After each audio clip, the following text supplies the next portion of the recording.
Akar Prakar. And, it has this beautiful interior and exterior space which worked very well because the nuptial chamber was very much a domestic thing. Project 88 showed the no male issue work, which worked beautifully in their space because, that's a very kind of, with those, the cast iron pillars and the rafters, it's a very domineering space, and that very fragile work in that was great.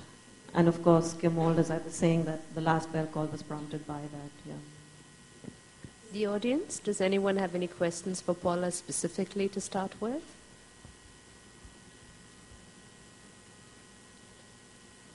Or if not, any general questions for the panel?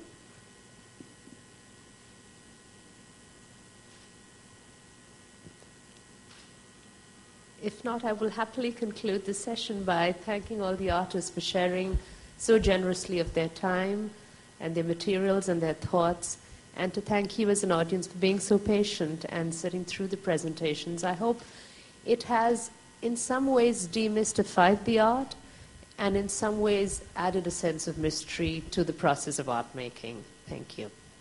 Well, will we get to see your work?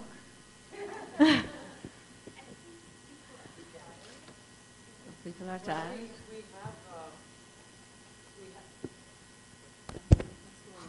Yeah, we do have Parvathi's images as well, so I think it's only fair that Parvathi get a chance to show her work as well.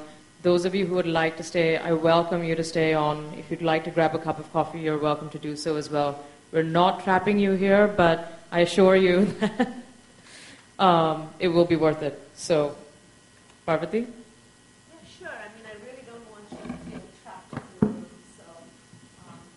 You're free to get a bite to eat as well, but Parvathi. Okay. I think initially I was just going to show you a set of just black and whites that I do that's going very quickly. What do you say? No, as I said, I do works which are narratives and sort of perspectives that you wouldn't normally see. So actually this work is sort of where it's sort of, this kind of work is where it started from. I have no idea why it's jumping like this.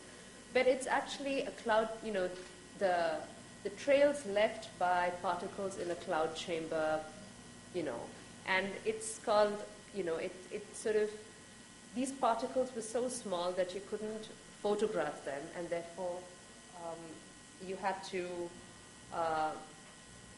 it's called the presence of absence. So these are the vapor trails they left of these subatomic particles. And that's where my interest in this sort of work started, of exploring science and things you can't normally see with the naked eye, and the realities that they say about the world in which we live.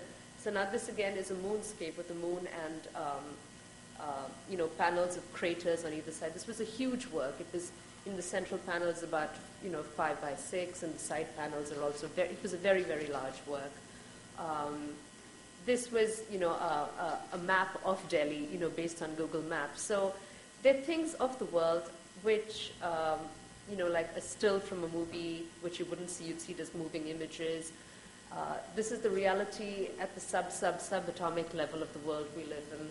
This is a moonscape on a planet in our solar system that you wouldn't see. This is the city we live in. This is actually a spinal cord. It's a spine blown up. So these were the narratives I was trying to say, using, very sort of, very detailed, they're very, very detailed black and white images. From there, I went on to, these were sort of individual images, and then from there I went on, as I was saying, to showing them in larger formats. So this was the solo that I said, I Sing the Body Electric, which let me start with, this was the installation plan that we worked out with an architect. This is how we recontextualize the gallery space as an architectural model. And within that we had text, we had panels, we had mirrors, we had ways in which to walk through it. So, you started off with these large images of the egg, and the maturing of the human egg. and then you sort of walked, you turned the corner, you came through, you walked through spaces, you saw the sperm developing, you saw the sperm running towards the egg to meet the egg, you saw the meeting, you saw the mating, there were mirrors. I mean, I don't know if you can tell that there are mirrors. As you turned a corner, you saw yourself navigating the space. And all through there were sort of, I'm really not able to work the images very well. So, for example, that's an image of sperm, that's an image of the egg maturing. So you walk through this and you have this sense of a journey of being pushed onwards towards something. This was a series of 10 tiny images of sperm rushing, and you sort of followed them.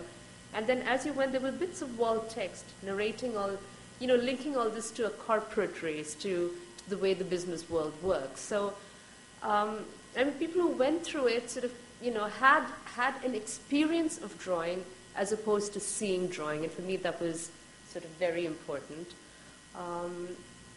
Then another installation I did was, let's just look at then and now, which was, to think of the idea of drawings as three-dimensional. So I created these boxes, which the front face of each box was an image of the eye, of the human eye, of of tiny, tiny creatures going all the way, from bovine eyes all the way to the eye nebula in the sky. And it was based on the idea of the anthropic principle, which is a scientific theory which says the universe exists only because we're there to see it. So I was sort of tracing this sense of sight, of viewership, and, so the way it was installed, as you walked through it, it looked like colored drawings. Then as you moved around it, they seemed like black and white drawings. And then as you went to the other side, they were just white with text. Now, along with this is showing upside down. There were a pair of figures whom I had drawn and had cast in bronze, who were the watchers, and they were watching this whole process of human history unfold.